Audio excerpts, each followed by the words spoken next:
Quelques considérations générales pour ce soir. Depuis lundi dernier, nous sommes dans ce qu'on appelle la familiarisation du langage. C'est-à-dire que le livre de l'Apocalypse est écrit avec un langage, avec un style. Et il faut savoir que l'apôtre Jean lui-même n'est pas un esprit fantaisiste. Il a fallu que lui-même il se familiarise avec le langage. Mais c'est très intéressant que Dieu lui-même est un Dieu qui s'est familiarisé avec le langage de l'homme. Et le livre de l'Apocalypse est un langage de l'homme pour l'homme, mais qui est passé par l'intention de Dieu. Maintenant, à nous de comprendre un langage humain qui est passé par l'intention de Dieu, par la volonté de Dieu. Donc cela demande un petit peu de temps. Voilà pourquoi nous avons nous avons échelonné les études comme ça jusqu'au mois de décembre, comme nous l'avons fait, afin que nous ayons le temps de nous imprégner de la parole. La deuxième remarque préliminaire que j'aimerais faire touche à ce qu'on appelle la fiabilité de la transmission. C'est-à-dire, la dernière fois, vous vous rappelez la chaîne que nous avions mentionnée, comment le livre de l'Apocalypse est arrivé dans nos mains. Ça parle de Dieu, Jésus-Christ, son ange, Jean et ses serviteurs. Il y a là donc une chaîne de transmission qui va dépasser la défaillance de la chaîne des transmissions humaines. Parce que les hommes, quand ils transmettent toujours avec des défaillances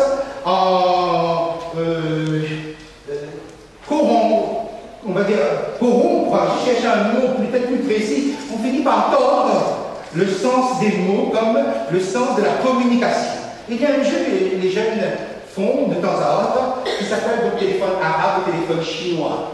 Vous savez ce que c'est que ce jeu-là? On met des jeunes, un certain nombre en fil, et puis il y a le premier qui dit quelque chose à l'oreille du second.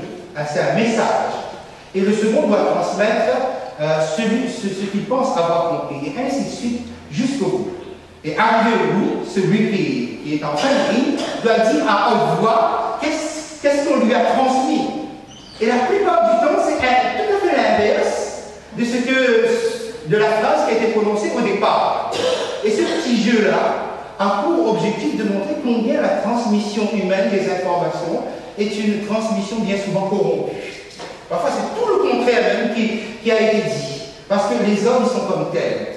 Mais le livre de l'Apocalypse va prendre les devants pour vous assurer de la fiabilité, de l'exactitude des données qui se trouvent dans ce livre. Prenez par exemple avec moi le chapitre 1er, le verset 2. Chapitre 1er, le verset 2. Apocalypse, donc dernier livre de la Bible. Si vous n'avez pas de Bible, nous en avons ici. Nous pouvons vous en prêter une.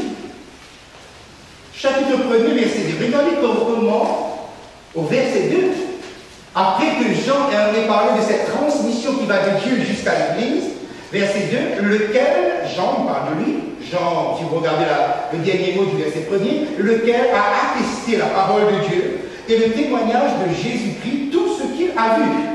Jean s'affirme et confirme son testament, son témoignage. Vous êtes au début du livre, vous êtes dans le prologue. Allons un instant dans l'épilogue, c'est-à-dire la fin du livre, au chapitre 22. Prenez avec moi le chapitre 22. Vous êtes à la fin, vous êtes dans l'épilogue, vous êtes dans la conclusion du livre.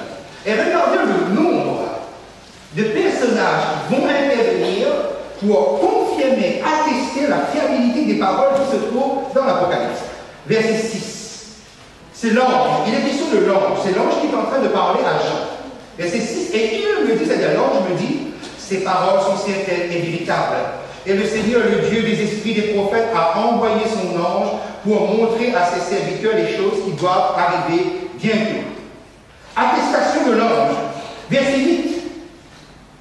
C'est moi, Jean, qui ai entendu et vu les choses, et quand j'eus entendu et vu, je tombais aux pieds de l'ange qui me les montrait pour l'adorer. L'ange va l'arrêter immédiatement. Mais remarquez la première partie du verset 8. Jean, donc un homme, l'humain, à son tour atteste de la véracité de ce qui se trouve dans ce livre. Et attention maintenant, le roi des rois, Seigneur des seigneurs, verset 16, moi, Jésus, c'est Jésus qui parle, j'ai envoyé mon ange pour vous attester ces choses dans les églises. J'ai envoyé mon ange pour attester. Autrement dit, donc, le livre de l'Apocalypse a reçu l'imprimature céleste.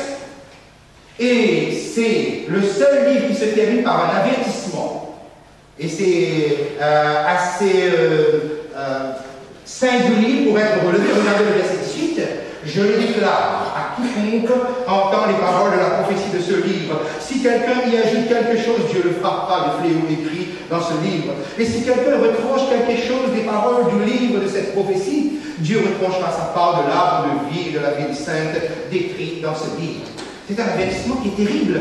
C'est pour vous dire à quel point cette pensée de Jérémie, chapitre 1er, verset 12, Dieu dit, je veille sur ma parole pour l'exécuter, est quelque chose qui, pour le livre de l'Apocalypse, prend une intensité encore plus grande. Dieu veille sur sa parole.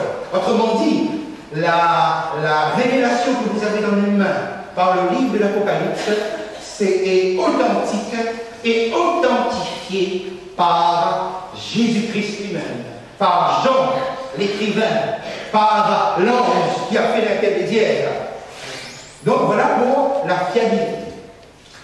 La troisième remarque qui me semble importante, et c'est un exemple, il y a quelqu'un qui dans la Bible par rapport aux prophéties nous a donné un exemple merveilleux, il s'agit de Marie.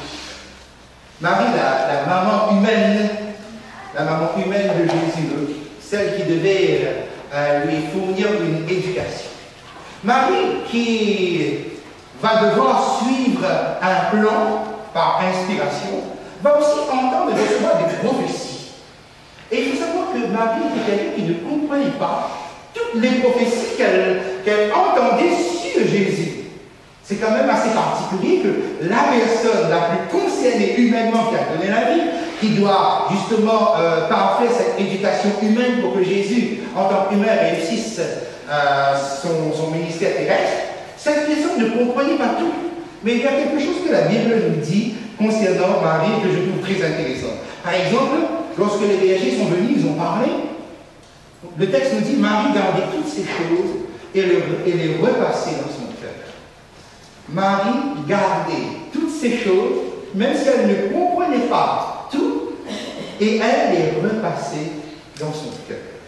Et c'est la recommandation que je voudrais véritablement vous laisser. Ne vous laissez pas décourager. S'il y a des choses que vous sentez qui échappent à votre compréhension, c'est normal. Marie ne comprenait pas tout. Lorsque Marie sera au temple pour la présentation de Jésus en face de Siméon, Siméon va sortir un certain nombre de prophéties et va dire à Marie qu'est-ce qui l'attend, c'est quelque chose de terrible. Marie qui était toute contente dans l'admiration des choses qu'on dit de son bébé, mais Siméon va jeter une douche froide là-dessus, mais Marie ne comprend pas. Ça la concerne, mais à un moment donné, elle va le comprendre lorsqu'elle sera en face de la croix et que Jésus sera suspendu entre le ciel et terre.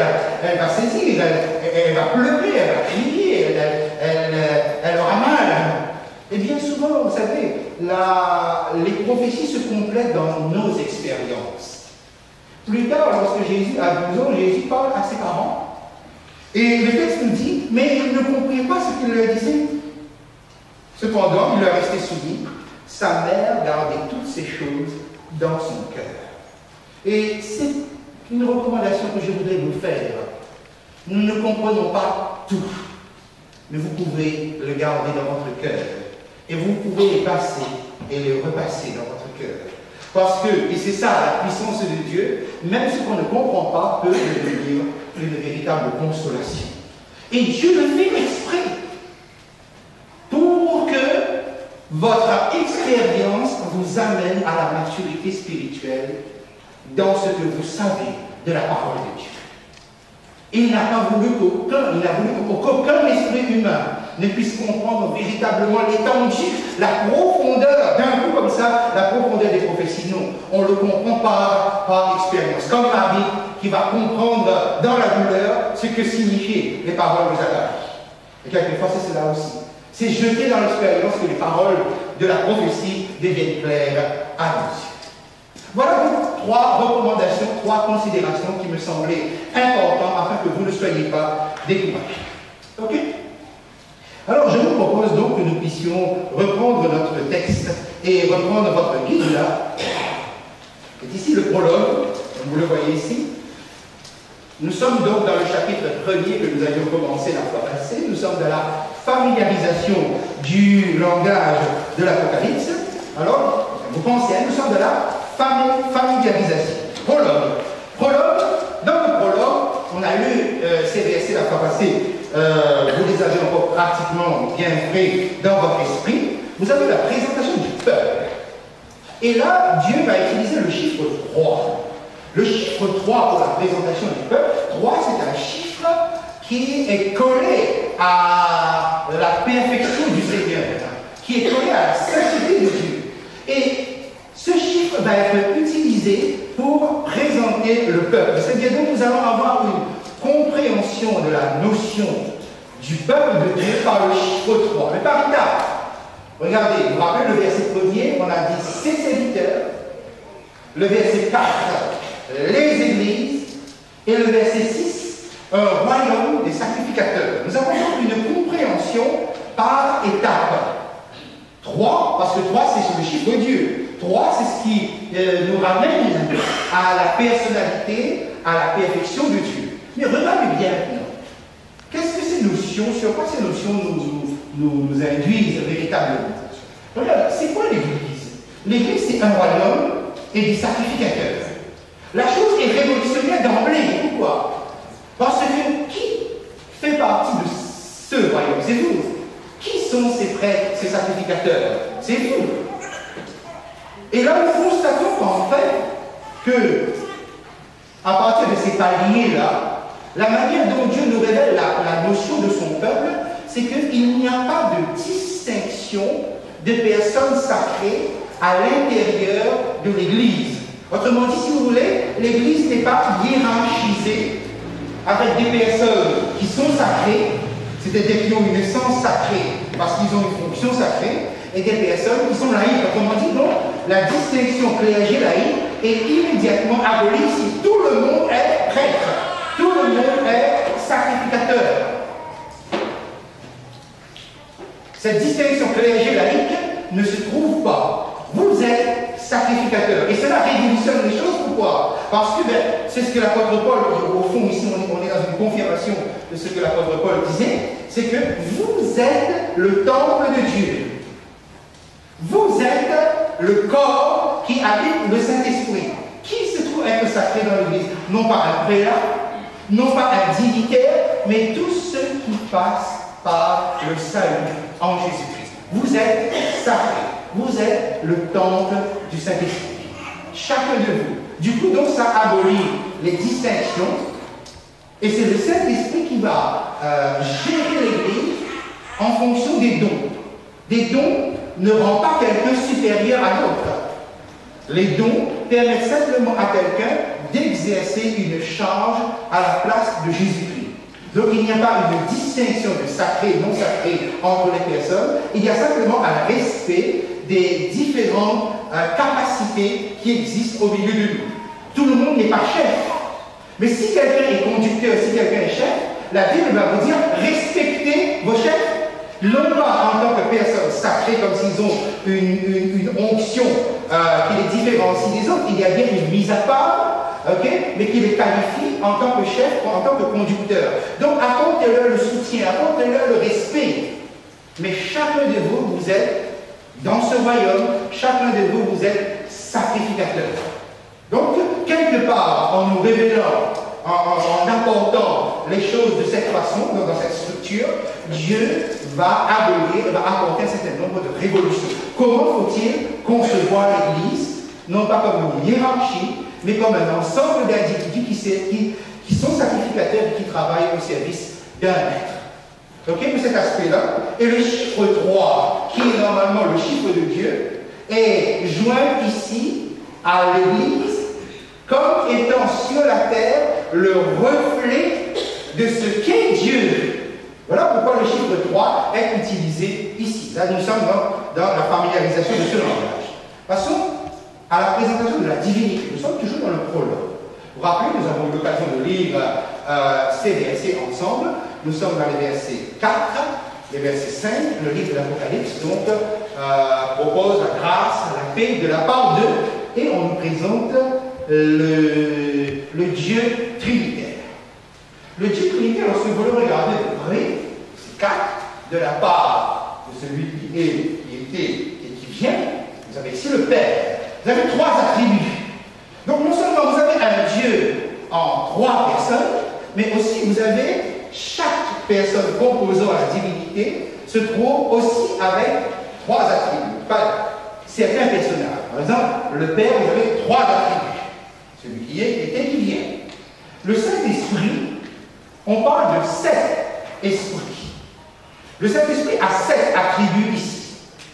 Et quand vous passez au Fils, vous vous rappelez, non? Le Fils a 3 attributs, plus 3 autres, et une dernière action. Alors, regardons simplement le texte pour être plus concret. Voyons le texte. Là, vous avez ça, hein? Donc vous complétez sur votre feuille. Au verset 10, qu'est-ce qu'on nous dit? Le Père dit, je suis l'alpha et l'oméga. Ce n'est rien d'autre donc que le parallèle de celui qui est, je suis, c'est l'expression l'éternel, le Dieu du buisson ardent. Ce Dieu a un passé. Ce Dieu a une référence dans le passé. Et nous insistons sur l'Ancien Testament justement à cause de cela. Parce que comment savoir comment est ce Dieu? Quelle est la nature de ce Dieu? Ben, ce Dieu, c'est le Dieu d'Abraham, d'Isaac, de Jacob. Ce Dieu a une histoire dans l'histoire de ce monde. Ce Dieu qui était donc, ceux qui lisent l'Apocalypse se réfèrent à ce Dieu-là. Et ce Dieu ne change pas. Donc voilà pourquoi on ne dit pas qui sera. Pourquoi? Mais parce que si Dieu est, et s'il a été, il sera toujours comme tel. Il a été ce qu'il est. Donc ce sera toujours comme cela. Voilà pourquoi ce qui nous importe, c'est l'élément suivant. C'est l'intervention puissante de ce Dieu dans l'histoire de ce monde. C'est le Dieu qui vient. Et cela, ça nous intéresse. C'est le Dieu qui va entrer, c'est le Dieu qui va frapper l'histoire de ce monde. Et vous avez par exemple, comme ça en parallèle, le je suis, en rapport avec le qui est, le être, l'alpha, la première lettre de l'alphabet grec, et l'oméga, la dernière lettre, la fin de l'alphabet grec. Okay? Voilà donc comment Dieu se retrouve avec 3 attributs. Lorsque nous passons à l'Esprit Saint, on nous parle de 7 esprits. Vous rappelez donc le verset 4, okay, de la part des 7 esprits. Et je vous avais dit que non pas qu'il y a 7 esprits, mais nous sommes ici avec ce qu'on appelle la plénitude du Saint-Esprit. Si nous allons dans l'Ancien Testament, par exemple, le Ésaïe 11, 1 à 3, voilà ce que nous retrouvons. Et je pense personnellement qu'il y a une raison pour laquelle on n'a pas cité les 7 esprits ici, hein, c'est-à-dire donc les composants de ce qui fait la plénitude du Saint-Esprit. C'est pour nous obliger à aller dans le texte. C'est pour nous obliger à aller dans Ésaïe, chapitre 11. Et là, vous avez l'énumération. C'est un seul esprit, mais avec ces 7 aspects. Voici comment le texte commence. Verset 1er, puis un rameau sortira du tronc d'Isaïe, et un rejeton naîtra de ses racines. Il s'agit de la messianité de Jésus, lorsque Jésus s'est incarné, lorsque Jésus est venu sur la terre. Ok? Et voici la suite du texte. L'esprit de l'Éternel reposera sur lui, esprit de sagesse et d'intelligence, esprit de conseil et de force, esprit de connaissance et de crainte de l'Éternel. Okay? Si vous incluez l'esprit de l'Éternel, dedans vous avez bien les 7 esprits. L'esprit de l'Éternel est considéré parmi les 7.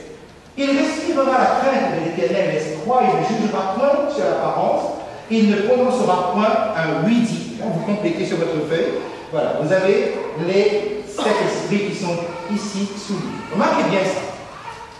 Lorsque Jésus devient homme, lorsque nous assistons à l'incarnation de Jésus, il y a le Saint-Esprit qui descend sur lui. C'est le Saint-Esprit, si vous lisez dans les évangiles, on vous dit que le Saint-Esprit descend sur lui le jour de son baptême. Et ce qui va caractériser la manifestation du Saint-Esprit en Jésus, c'est-à-dire le Jésus homme que nous allons voir cheminer sur cette terre pendant 3 ans, ce sont ces 7 caractéristiques-là. Voilà. Il est rempli du Saint-Esprit. Il a la plénitude de l'Esprit de Dieu par ces 7 qualificatifs. Mais regardez bien, il y a quelque chose, et tout à l'heure je vous disais, pourquoi le Saint-Esprit n'a pas écrit dans le livre de l'Apocalypse, n'a pas énuméré. C'est pour nous renvoyer là-bas. Et nous renvoyer là-bas, c'est nous renvoyer sur Jésus sur terre. Et regardez ce qu'on nous dit lorsque Jésus était rempli du Saint-Esprit. Regardez ça. Il respirera la crainte de l'Éternel. Vous retenez ça? Quelqu'un qui est rempli du Saint-Esprit, il respire, il vit, ce que respirer, c'est dire, il vit, il respire la crainte de l'Éternel. Retenez cette expression, parce que quand nous viendrons sur le cœur du livre de l'Apocalypse, vous allez retrouver ça. Okay? Mais regardez la suite. Et la suite, pour moi, est certainement le redressement de notre mentalité, sans doute à nous réunir, parce que moi aussi j'ai grandi dans ce contexte-là. Et regardez bien ça, c'est très important. Donc je passe au diapo suivant. Il ne jugera point sur l'apparence, il ne prononcera point sur un oui dire. C'est quoi un oui dire? Un oui dire, c'est que j'ai entendu quelque chose, je dis ah bon, c'est comme ça? Ah d'accord, ok. Et on se prononce dessus. Vous savez comment on appelle ça à la réunion? C'est les commérages, ok? Vous savez comment notre mentalité a un accès facile à ces choses-là. C'est-à-dire donc juger sur l'apparence. Mes amis, quelqu'un qui a la plénitude du Saint-Esprit, quelqu'un qui a la plénitude de l'Esprit de Dieu, ne juge jamais quelqu'un sur l'apparence. Quelqu'un qui a la plénitude de l'Esprit de Dieu ne se prononce pas sur un oui-dire. C'est-à-dire tout ce qu'on appelle les commérages, tout ce qu'on entend, là où notre cœur est facile à croire, sans même vérification, ce qu'on nous dit sur les uns les autres. Et vous savez que le Saint-Esprit a pris soin de mettre cet avertissement dans sa parole, que Jésus n'était pas comme ça. Jésus n'était pas quelqu'un qui jugeait sur l'apparence. Jésus n'était pas quelqu'un qui écoutait ce qu'on racontait sur le dos des autres et qui comment dire, ça sentait une espèce de piment dans sa vie, d'avoir appris, d'avoir entendu des choses sur les uns les autres. C'était quelque chose qui est banni, et je le dis, je le souligne ici, être rempli du Saint-Esprit, bannir un tel état d'esprit. Un chrétien ne peut pas se nourrir et nourrir sa vie de ces choses qui font notre mentalité ici. C'est révolutionnaire, mes amis, si nous arrivons déjà par la plénitude du Saint-Esprit, commencer à éradiquer cette mentalité de notre vie chrétienne. Ok? Parce que c'est l'exemple qu'on nous donne. Voilà Jésus quand il est rempli du Saint-Esprit, voilà ce qu'il ne fait pas, voilà ce qu'il n'est pas, voilà ce qu'il ne supporte pas. Et du coup, ben forcément, ça veut dire que ces bras se trouvent être ouverts à tout le monde. Même peut-être quelqu'un qu'on a critiqué, même peut-être quelqu'un qu'on a parlé sur l'apparence, même peut-être quelqu'un qu'on a dit ceci ou cela. Non, Jésus était capable d'accueillir. Et c'est ça le ministère chrétien. Pouvoir avoir les bras de Jésus pour pouvoir accueillir peut-être des gens qui n'ont plus de refuge. Vous voyez, c'est ça, être rempli du Saint-Esprit. Il fallait donc ouvrir cette parenthèse, et je le répète, si on nous a renvoyés là-bas, c'est pour nous donner un modèle. C'est quoi ressembler à Jésus? C'est un modèle moral. Et l'immoralité n'est pas simplement des actes ponctuels en dehors de notre corps, de notre chair, c'est véritablement peut-être ce qui se passe au plus profond de nous-mêmes. Les signes, donc, quelque part, qui indiquent que nous sommes véritablement enfants de Dieu, remplis du Saint-Esprit. Okay.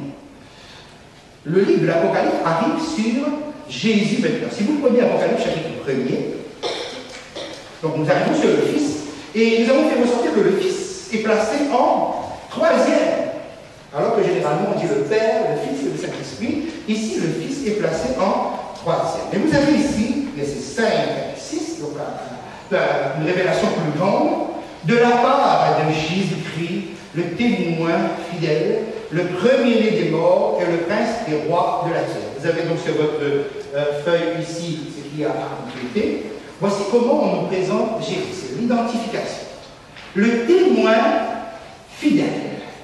Le témoin fidèle, c'est l'incarnation de Jésus. vous répétez? Le témoin fidèle, c'est l'incarnation de Jésus. Dans quel sens?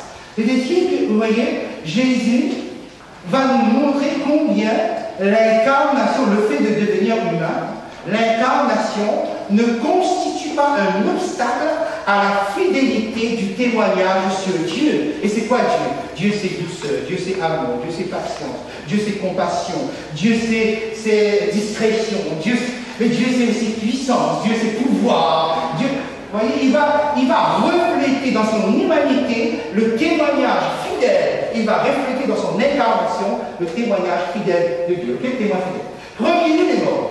Le premier élément, c'est sa mort et sa résurrection. Premier, pas dans le sens chronologique, puisque nous avons des personnes qui sont mortes et qui sont ressuscitées avant Jésus.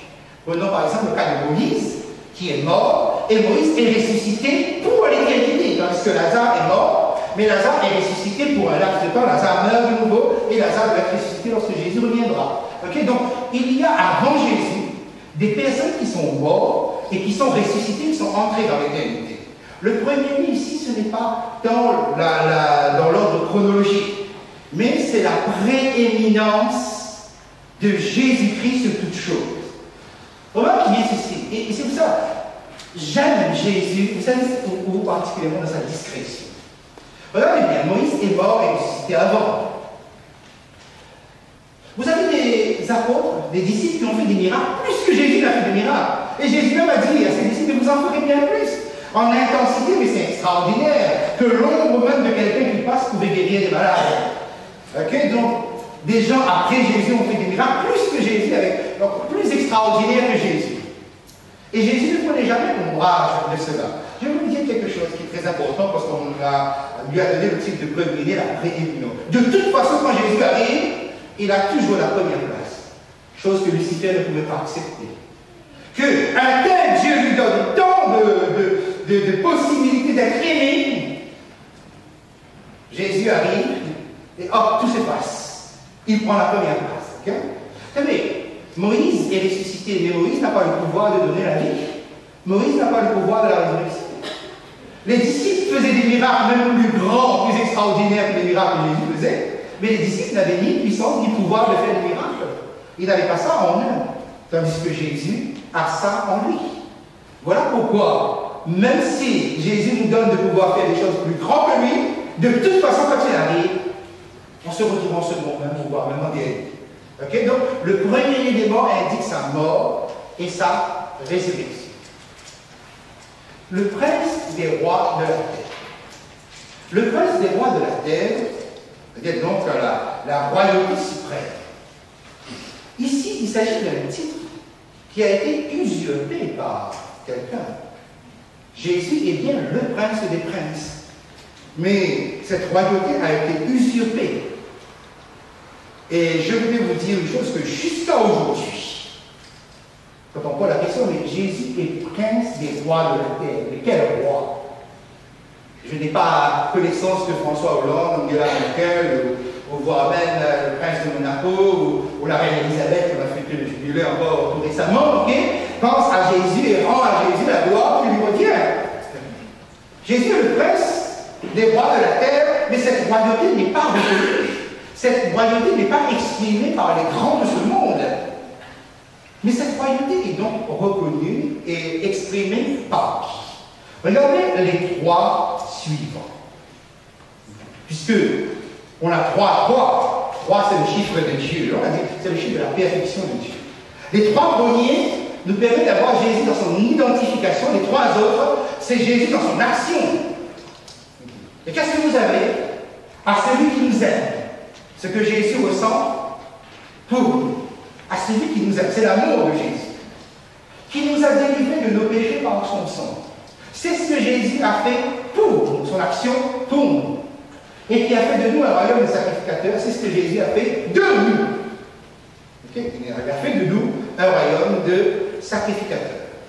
Remarquez bien lorsque vous regardez cette parole. À celui qui vous aime, Jésus vous aime. Il nous a délivrés de nos péchés par son sang. Vous avez une allusion à la délivrance de l'esclavage de l'Égypte par le sang d'un agneau qui avait été immolé et qu'on mettait sur C'était la délivrance de l'esclavage. Il nous a délivrés de nos péchés. Sortez un instant de votre esprit que le péché, c'est simplement un acte identifiable, ponctuel, immoral, qu'on identifie comme tel sur le moral. Le péché, c'est aussi ça, mais ce n'est pas que ça. Quelqu'un pourra toujours dire, mais moi je ne vois pas, qu'est-ce que je fais de mal? Donc Jésus ne me sert de rien, je n'ai pas besoin de délivrance, je n'ai pas besoin de cette action-là. Ok? Sortez de votre excuse. Parce que, vous voyez, le péché, ce n'est pas seulement les actes ou les actions, ça peut être aussi l'état. Ça peut être aussi l'état dans lequel vous vous trouvez et qui n'a pas été occasionné par un péché précis, ponctuel ou immoral.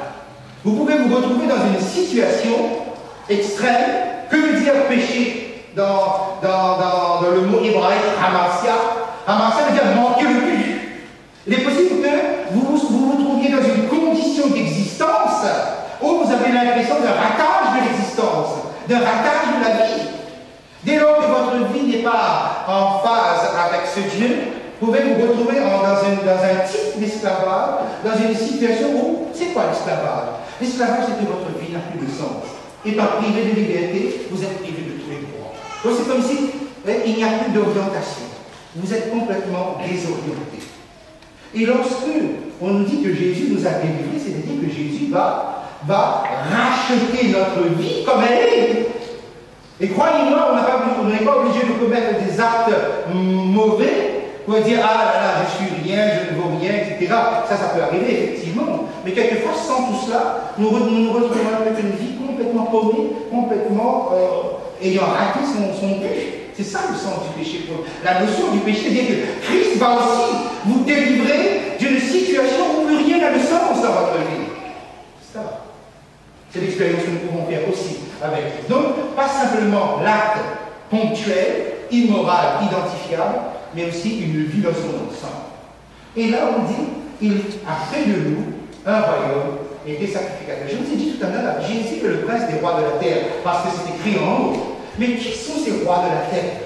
Qui sont ces rois de la terre? Mais Jésus a fait de vous un royaume des sacrificateurs. Ces rois de la terre, mes amis, ce sont pas ceux qui sont couronnés dans la dignité de ce monde. Ce sont ceux qui ont fait l'expérience de l'amour de Jésus, ceux qui ont fait l'expérience du rachat de Jésus. C'est d'eux que Jésus a fait un royaume des sacrificateurs. Ces rois de la terre, ce sont les rachetés. Ces rois de la terre, c'est vous. Jésus a dit à ses disciples, il n'y a aucun roi là-dedans, mais vous serez assis sur des trônes. Vous allez régner, vous allez juger. Et c'est extraordinaire de voir un tel statut qui est donné aux individus tels que nous, parce que qui nous sommes et qui reconnaît quoi que ce soit de valable chez nous. Et je vous disais tout à l'heure, mais les grands de ce monde, dans la République, ou les monarques, la monarchie, les reines, tout ça, ils ne reconnaissent pas Jésus dans cette louange, là où ils auraient dû identifier. Mais qui sont ceux alors qui rendent à Jésus ces louanges qu'on voit dans le livre de l'Apocalypse? Mes amis, si ce n'est pas les racheter, si ce n'est pas vous, c'est vous qui mettez Jésus en l'air, c'est vous qui faites de Jésus le prince des rois de la terre. Parce que sinon, nulle part ailleurs, on ne reconnaît sa royauté. Nulle part ailleurs, on identifie cette royauté, on exprime cette royauté. Ce sont les rachetés donc qui, par la louange, par l'exaltation de Jésus-Christ, c'est eux qui mettent Christ en haut. Et ainsi donc, vous voyez comment finalement, au fur et à mesure, en développant l'ensemble des structures, de la structure par le chiffre 3, nous arrivons à comprendre comment et pourquoi le chiffre 3, qui est le chiffre de Dieu, a été utilisé pour l'Église. Parce que sur cette terre, seule l'Église est capable, c'est-à-dire le royaume, les sacrificateurs, capable d'avoir une lecture exacte de la nature de Dieu, des actions de Dieu et de l'action qui vient de Dieu. Assez fou. Et alors, je vous dis une chose. Tous les jours, vous savez, je remercie Dieu. Parce que chaque fois que je lis ce texte, il a fait de nous un royaume de sacrificateurs. Je comprends que Dieu me sort de ma condition misérable, de ma médiocrité, Parce qu'effectivement, si devant le ciel, je suis roi et sacrificateur, un sacerdoce royal, dit l'apôtre Pierre dans 1 chapitre 2, verset 9, un sacerdoce royal, donc une prêtrise, c'est bien cela. Regardez le double statut que nous bénéficions. Mes amis, vous croyez que j'ai encore envie de vivre comme ce monde me propose? Vous croyez que j'ai encore envie de vivre selon des commérages, que le voisinage, tout ça Non, mes amis, j'ai un idéal, j'ai un modèle autre que cela. Je vis à la hauteur de l'honneur que ce Dieu me fait. Je ne mérite pas d'être roi. Simplement, il m'a aimé, il m'a racheté, il a fait de moi un roi. Et il a fait de vous un roi. Ça, c'est votre honneur ce soir. Et mes amis, dans votre cœur, pendant que je suis en train de vous parler, remerciez ce Dieu. Parce que personne ne vous reconnaîtra quoi que ce soit. Personne ne vous élèvera en quoi que ce soit. On se battra, et là, avec les élections qu'on entend, vous voyez, déjà, on est en train de se battre parce qu'on vise déjà la présidence qui aura dans 5 ans, là, ok? Donc, là, il y a déjà, bon, chacun essaie de préserver sa place. Mais ce Dieu essaie sa place. Il vous met à sa place, pratiquement. Vous voyez? Donc, le prologue sert à cela. Et, c'est dans votre la 7e, l'action qui porte le numéro 7, c'est au verset 7, justement. Voici, vous voulez bien le lire un peu avec moi, parce que je parle, peut-être vous pouvez parler ici avec moi. Verset 7, qu'est-ce qu'il dit? Voici, il vient avec les nuits. Et combien de numéros? Tout qu'un de les même ceux qui l'ont dit. Ok? C'est la 7e action de Jésus. D'accord? Alors, nous aurons l'occasion de revenir sur pourquoi le Saint-Esprit se retrouve au milieu et avec lui le chiffre 7. Okay? Nous allons aller dans la dernière partie de notre étude de ce soir. Et donc, ce que donc j'appellerai la vision inaugurale. On l'avait introduit la dernière fois. Okay? Vous pouvez, au jour du Seigneur, j'ai mis maintenant pour vous les textes. Hein? C'est le Yom Yahvé. Yom Yahvé, jour de l'Éternel. Les références, vous l'avez avec Joël, Sophonie, Malachie, etc. Verset 11, les destinataires. Cette église, vous complétez. Okay? Sardes, Philadelphie, Laodicée. D'accord? Voilà, nous arrivons au verset 12. Je prends avec vous le verset 12. L'apôtre Jean qui a entendu une voix derrière lui, je me retournais 2 fois, on va utiliser le mot retourner. Je ne reviens pas sur cette pensée que dans la pensée hébraïque, l'avenir est derrière, le passé est devant. Je me retournais, verset 12, je me retournais pour connaître quelle était la voix qui me parlait. Et après m'être retourné, qu'est-ce que j'ai vu? Je vis 7 chandeliers d'or. Ok? Je vis 7 chandeliers d'or. Nous avons ici donc une allusion avec le chandelier qui se trouve dans le sanctuaire. Je vais donc vous mener un petit moment donc à considérer ici le chandelier. Le chandelier était le chandelier qui était dans le sanctuaire terrestre. Anciennement, c'était un instrument, un ustensile, c'était un élément qui était d'or battu. C'était une seule pièce. En réalité, il y avait 6 branches avec une tige centrale qui avait sa signification. Le chandelier d'or, vous notez sur votre feuille, était un objet appartenant au sanctuaire. Maintenant, la question, pourquoi? Il entend une voix derrière lui et il veut identifier la voix. Quand il se retourne, la première chose qu'il voit, ce n'est pas la personne qui a parlé, mais c'est un objet qui lui est familier. Rappelez-vous, on avait dit que Jean est très familier avec la pensée hébraïque. C'est 7 chandeliers d'or. Chandelier d'or. Pourquoi chandelier d'or est placé ici? Nous sommes en train de nous familiariser et de comprendre aussi en même temps la méthodologie que Dieu met en place. Au verset 11, Dieu avait dit: ce que tu vois, écris-le et envoie-le aux 7 églises. Les églises, on avait vu la dernière fois, il s'agit donc d'une perspective bien plus longue que les églises qui étaient là. Écris-le. Comment, dites-moi, vous êtes les destinataires de ces livres, hein, puisque c'est ce que nous sommes en train de dire depuis tout à l'heure, vous êtes destinataires de ces révélations, de ce livre.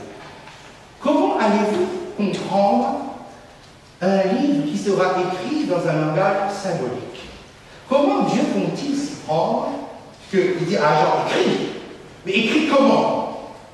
Eh bien, Dieu va donner un plan, Dieu va donner une méthode. Et si Jean voit un sanctuaire, attention, ce n'est pas innocent.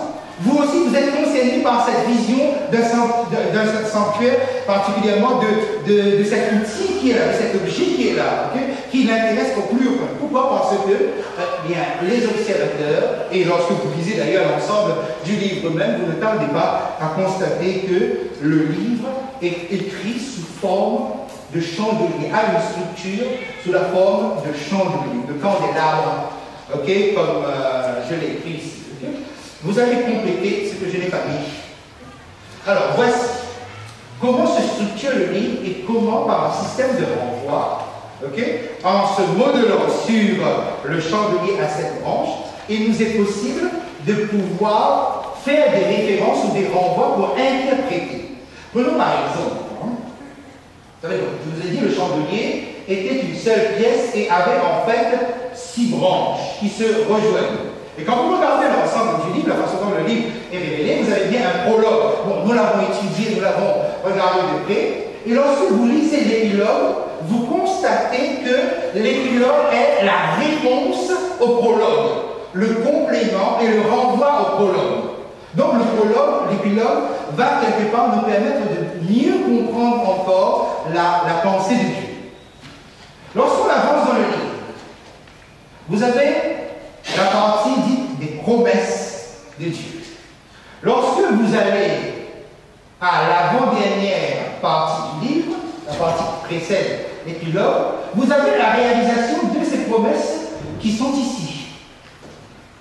Ensuite, vous faites un pas de plus dans le livre de l'Apocalypse, on donne à l'Église sa mission. Et lorsque vous allez à la partie correspondante, comme sur l'image du chandelier, le succès final du travail de l'Église ne se voit pas pendant que la mission est en train d'être accomplie, mais après, il y a un succès final. Ensuite, on avance un peu plus loin dans le livre, un peu plus vers le centre dans le livre, on a ce qu'on appelle les jugements partiels. Pourquoi? Parce que la Bible, l'Apocalypse nous révèle que pendant que l'Église est en train d'accomplir sa mission, elle est l'objet d'attaques, de pression de tous les côtés. Comme si donc l'Église qui accomplit véritablement sa mission, accomplissait quelque chose qui dérangeait le monde. Et que fait Dieu? Dieu vient et délivre partiellement son peuple. Les délivrances sont partielles. Et lorsque vous allez vers la partie correspondante, c'est après que vous avez le jugement définitif. Vous arrivez ainsi au milieu du livre. La partie centrale du livre qui correspond à la tige centrale du chandelier. Et là, vous avez cette partie qu'on appelle, j'ai mis ici le grand conflit, c'est-à-dire là où tout va se dénouer, là où tout va être déjoué, où Dieu va remporter sa victoire finale. Et lorsqu'on regarde le cheminement historique, nous constatons que cette période qu'on appelle le grand conflit, qui est au centre du livre, correspond à notre période actuelle. Alors, attention, vous concentrez-vous juste un instant, je complète la pensée ici. L'ensemble du livre de l'Apocalypse, construit sur le chandelier à 7 branches, est un ensemble, une série de révélations qui se compose de 7 séries, chaque série elle-même se composant de 7 parties. Et ça peut vous paraître embrouillé, mais regardez. Vous avez 1, 2, 3, 4, 5, 6, 7. Okay. Vous avez 7 églises. Vous avez 7 sceaux. Les 7 sceaux correspondant à la mission que Jésus confie sur l'Église. Vous avez les 7 trompettes. Les 7 trompettes correspondant à la façon dont Dieu délivre son peuple au fil de l'histoire. Et puis vous arrivez à une période centrale où tout va se jouer. Ou même on s'approche de la bataille d'Armageddon, la guerre d'Armageddon si vous voulez. Okay, nous sommes dans cette partie où nous tirons, nous allons vers la fin. Remarquez bien, sur ce schéma, le centre correspond à la fin. Okay? Vous avez ici 7 situations, 7 signes par lesquels le Dieu décrit cette phase finale du grand conflit. Je répète, parce que nous avons dit ici, il y a 7 églises, suivies de 7 trompettes. Les trompettes constituent donc ce qu'on appelle le jugement partiel. Et puis nous arrivons à la partie centrale du livre, qui est notre époque, où tout va se déjouer. C'est-à-dire notre époque correspondrait donc à l'époque où Jésus revient. Et après cela, vous avez les 7 fléaux, qui correspondent au jugement guéri.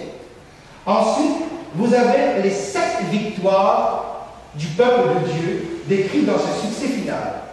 Et après, vous avez les 7 merveilles de la nouvelle Jérusalem. Et donc, une série de 7 composée de 7 églises, 7 sceaux, 7 prophètes, 7 signes, 7 fléaux, 7 victoires de l'enfant de Dieu et 7 merveilles de la nouvelle Jérusalem. Et comment donc le chiffre 7 se retrouve ici. Et ce qui est important et ce qui correspond maintenant à notre édification, notre encouragement, c'est ceci. Regardez bien. L'Église reçoit des promesses, mais l'Église n'a pas l'impression que les promesses de Dieu se réalisent. Combien de fois je n'ai pas rencontré des chrétiens qui m'ont dit mais la Bible nous dit ça, mais je ne vois pas la réalisation. Ou bien par exemple, l'Église reçoit l'ordre de mission, nous recevons en même temps les coups de l'adversaire et de l'extérieur, mais nous disons mais je ne vois pas le résultat. Okay? Les résultats sont faibles, on ne voit pas le succès, on a même l'impression que ça va plus vers la défaite. Et vous remarquez comment un livre comme l'Apocalypse, ici, alors que vous êtes en plein travail, mais vous ne bénéficiez pas du résultat. C'est comme si la satisfaction ne peut pas vous être donnée. Il va falloir la patience et la persévérance. Et vous appuyez sur la parole de Dieu pour croire à ça. Okay? À la partie qui vient ensuite. Et ainsi donc, par un système de renvoi, okay, nous sommes consolés. Nous sommes consolés dans la foi, nous sommes consolés dans la persévérance. Ça va, mes amis? Vous voyez un petit peu le... Nous allons y revenir, mais vous voyez bien un petit peu comment les choses se présentent. Okay? Le chandelier faisait partie du sanctuaire. Je vais juste vous emmener ce soir un instant à mémoriser avec moi le sanctuaire. Le chandelier faisait partie du sanctuaire. Donc ce soir, okay, vous allez très rapidement, très facilement mémoriser le mobilier, l'ensemble du mobilier qui se trouve dans le sanctuaire. Alors ici, vous avez ce qu'on appelle le parvis. Dans le parvis, vous avez 2 mobiliers. L'autel des holocaustes où on faisait les sacrifices et la cuve des reins où on faisait les ablutions. Okay? Vous avez ici l'autel des sacrifices, l'autel des holocaustes, et vous avez la cuve des reins pour faire les ablutions avant d'entrer. Vous avez le schéma, vous pouvez le noter ici. Le sanctuaire était en 3 parties. Vous avez le parvis. Quand nous entrons à l'intérieur du sanctuaire, même de la tente, il y a la première partie qu'on appelait le lieu saint. Dans cette première partie, il y avait la table des pains de proposition, 12. 12 est un chiffre sur lequel nous reviendrons. En face, on a ce fameux chandelier qu'on a parlé tout à l'heure et qui devient la structure par laquelle Jean va rédiger son Apocalypse. Et puis, vous avez ici l'autel des parfums. Okay? Alors, quand vous entrez dans le lieu saint, vous avez la table des pains de proposition. En face, vous avez le chandelier à 7 branches. Et un petit peu plus en avant, vous avez l'autel des parfums. Okay? 3 qui se trouvent dans le lieu saint. Ensuite, quand on avance un petit peu plus, il y a un rideau qui sépare ces 2 compartiments, on a le lieu très saint. Dans le lieu très saint, il y avait un coffre qu'on appelait l'arche. Au-dessus du coffre, il y avait un couvercle qu'on appelait le propitiatoire. Et à l'intérieur, il y avait les tables de la loi. Et ici donc, le coffre, le couvercle, qui était un mobilier à part, et à l'intérieur, okay, on a la capitale des 10 commandements. Remarquez bien ici maintenant, Jésus va mourir et Jésus va monter. Nous sommes à l'ascension. Où est-ce que Jésus se rend après son ascension? Où va-t-il? Okay? On prend quand même le texte un moment avec vous, Hébreux 8, qui est juste, qui n'est pas très loin de l'Apocalypse, un peu avant. Hébreux 8, verset 1er.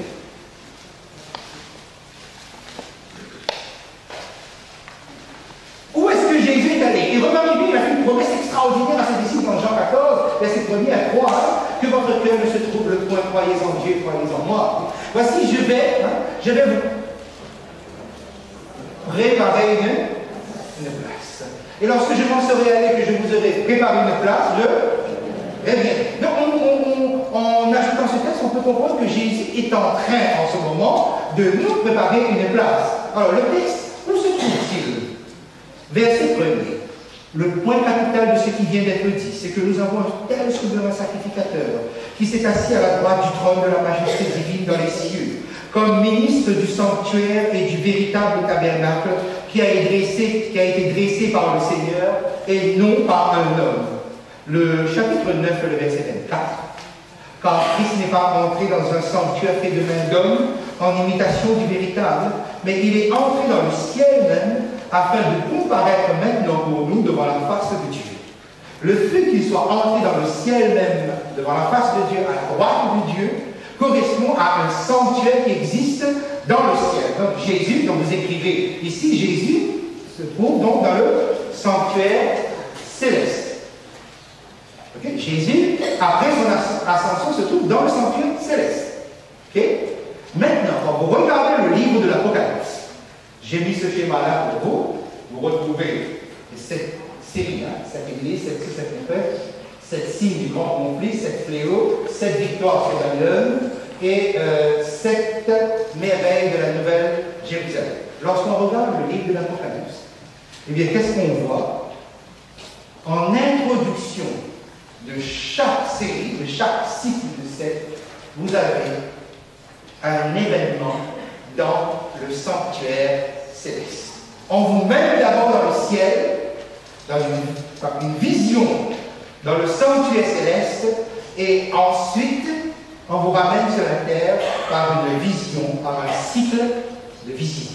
Cela indique quoi alors? Qu'est-ce que cela indique? Que les événements célestes ont un lien, ont un rapport avec le monde terrestre à travers les événements célestes. Et ça, c'est le cadeau du ciel. C'est un cadeau du ciel pour comprendre ce qui se passe. Mes amis, vous avez été rachetés à un prix extraordinaire. Vous êtes importants. Et cette importance-là est soulignée davantage encore par ce Christ qui officie dans le sanctuaire, ce Christ qui est en train de nous préparer une place, ce Christ qui reviendra afin que nous soyons avec lui pour toujours.